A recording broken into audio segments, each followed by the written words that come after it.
अब ये बच्चों 7वां सवाल इसका करें। अभ्यास 1.4 का 7वां सवाल। इसमें पूछा है कि एक समुच्चय 1 2 3 4 5 इसके अवयव हैं।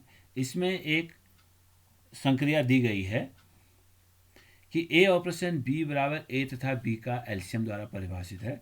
हमें ये जांच करनी है क्या ये संक्रिया स्टार इसमें द्विआधारी है, ये चेक करना है हमको।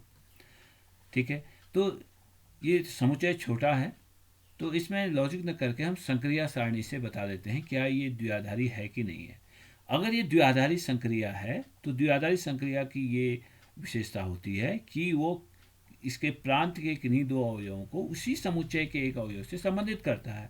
यानी ए और बी का एलसीएम अगर इसी यानी इस समुच्चय के कोई दो अवयवों का एलसीएम अगर इसी समुच्चय का कोई अवयव होता है तो ये द्विआधारी होगा, अदरवाइज ये द्विआधारी संक्रिया नहीं होगी। तो इसके लिए जब हम संक्रिया सारणी बनाते हैं तो संक्रिया सारणी में हमने एक सारणी बनाई और प्रथम जो इस सारणी का जो प्रथम ब्लॉक है उसमें हम इस संक्रिया को स्टार को लिख देते हैं और प्रथम पंक्ति के अवयवों को भी इन समुच्चय के अवयवों से भर देते हैं और प्रथम स्तंभ के अवयवों को भी हम इस दिए गए समुच्चय के अवयवों से भर देते हैं इसको। अब संक्रिया लगाते हैं कि 1 एक और एक का एलसीएम एक और दो का एलसीएम दो, एक और तीन का एलसीएम तीन। एलसीएम का मतलब लिस्ट कॉमन मल्टीपल, एक और तीन का जो लिस्ट कॉमन मल्टीपल होगा उभयनिष्ठ गुणज जो है इनका, एक और तीन का तीन, एक और चार का चार, एक और पाँच का पाँच, दो और एक का दो, दो और दो का चार, लेकिन दो और तीन का एलसीएम 6 है जो कि इसका अवयव नहीं है। इससे दिख गया हमें कि ये जो है द्विआधारी संक्रिया नहीं है। लेकिन इस सारणी को अब पूर्ण करते हैं। दो और चार का जो एलसीएम है वो 4 होगा, लिस्ट कॉमन मल्टीपल। दो और चार का एलसीएम 4 और दो और पाँच का एलसीएम 10, तीन और एक का एलसीएम तीन, तीन और दो का एलसीएम 6, तीन और तीन का एलसीएम तीन, तीन और चार का एलसीएम 12, तीन और पाँच का एलसीएम 15, चार और एक का एलसीएम 4, चार और दो का एलसीएम 4, चार और तीन का एलसीएम 12, चार और चार का एलसीएम 4 और चार और पाँच का एलसीएम 20। वैसे ही पाँच का एलसीएम 5, 10, 15, 20 और 5 ये एलसीएम। ये संक्रिया सारणी हो गई इस संक्रिया एलसीएम के लिए। तो हमें दिख रहा है कि इस संक्रिया सारणी के ऐसे कई अवयव हैं जो कि इस समुच्चय के अवयव नहीं है। इसका मतलब ये हुआ ऐसे कई अवयवों के जो प्रतिबिंब हैं इस समुच्चय के अवयवों से इतर हैं, अलग हैं, तो ये संक्रिया द्विआधारी नहीं हो सकती। हम लिखेंगे ऐसे, संक्रिया सारणी के समस्त अवयव समुच्चय ए के अवयव नहीं है, अतः स्टार ये द्विआधारी संक्रिया नहीं है। ये दी गई संक्रिया स्टार है वह द्विआधारी संक्रिया नहीं है, ये हम लिखेंगे। इसी का 8वां सवाल यह है कि प्राकृतिक संख्याओं के समुच्चय n में एक संक्रिया ए ऑपरेशन बी इक्वल टू ए तथा बी का एचसीएफ द्वारा परिभाषित है। यानी यहाँ पर ये द्विआधारी संक्रिया है, ये दिया गया है।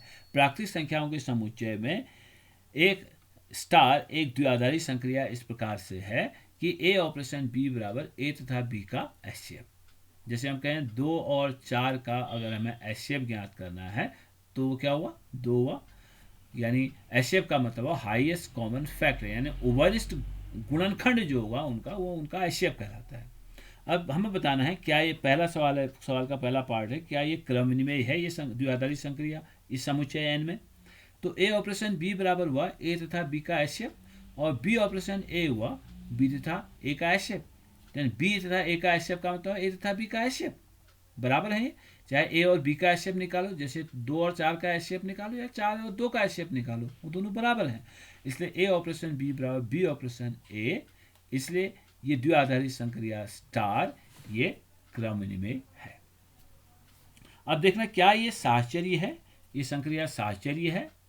साहचर्य होने के लिए माना 3 प्राकृतिक संख्याएं ए बी सी हैं, तो ए ऑपरेशन बी ऑपरेशन सी निकालते हैं तो जाएगा ए ऑपरेशन बी और सी को पहले ऑपरेट करेंगे, बी तथा सी का एचसीएफ। अब बी और सी का एचसीएफ कोई एक प्राकृतिक संख्या होगी। अब इस प्राकृतिक संख्या का हमें ए के साथ एचसीएफ ज्ञात करना है और ये प्राकृतिक संख्या क्या है, बी तथा सी का एचसीएफ। तो इसका मतलब ए तथा बी तथा सी का एचसीएफ हमें ज्ञात करना है। ए तथा बी तथा सी का एचसीएफ जो होगा वही ए ऑपरेशन बी ऑपरेशन सी होगा। अब ए ऑपरेशन बी ऑपरेशन सी क्या हुआ, ए तथा बी का एचसीएफ ऑपरेशन सी। अब ए और बी का जो एचसीएफ होगा वो कोई प्राकृतिक संख्या होगी, ए और बी दो प्राकृतिक संख्या है तो उनका एचसीएफ भी एक प्राकृतिक संख्या होगी। इस प्राकृतिक संख्या का सी के साथ हमें एचसीएफ ज्ञात करना है इस ऑपरेशन का मतलब। इसका मतलब ये हुआ ए तथा बी तथा सी का एचसीएफ दोनों बराबर हैं।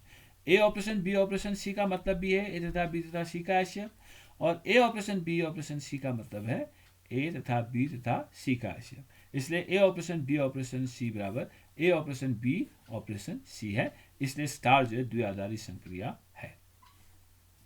अब इसका दूसरा अंतिम पार्ट है इस सवाल का कि क्या प्राकृतिक संख्याओं के समुच्चय n में इस द्विआधारी संक्रिया का कोई तत्समक है, क्या तत्समक अवयव का अस्तित्व है इस प्राकृतिक संख्याओं के समुच्चय में। यानी ऐसी कोई प्राकृतिक संख्या है कि जिसका प्रत्येक प्राकृतिक संख्या के साथ एचसीएफ वही प्राकृतिक संख्या हो। ऐसी कोई प्राकृतिक संख्या ई है कि जिसका प्रत्येक प्राकृतिक संख्या के साथ एचसीएफ यही प्राकृतिक संख्या हो। एक बार के लिए ई दिमाग में आता है कि क्या ई यानी 1 ई इक्वल टू 1 तत्समक हो सकता है।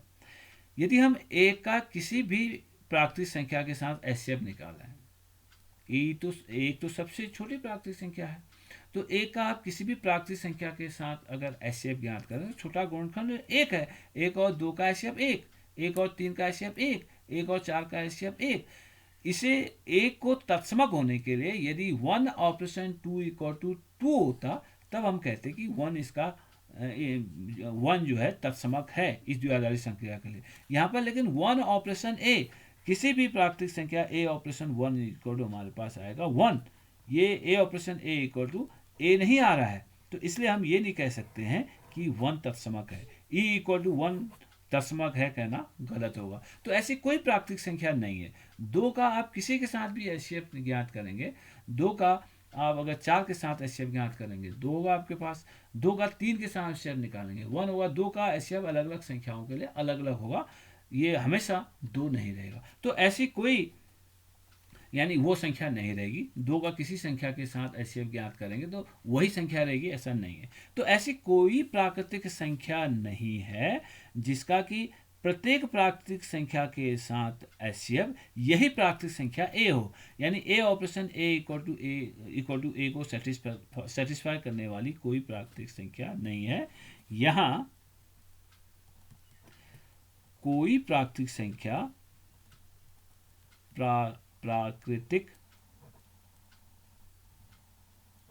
यहाँ कोई प्राकृतिक संख्या ई ए ऑपरेशन ई इक्वल टू ए को संतुष्ट नहीं करती है, संतुष्ट नहीं करती है। अतः n में स्टार का कोई तत्समक अवयव नहीं है।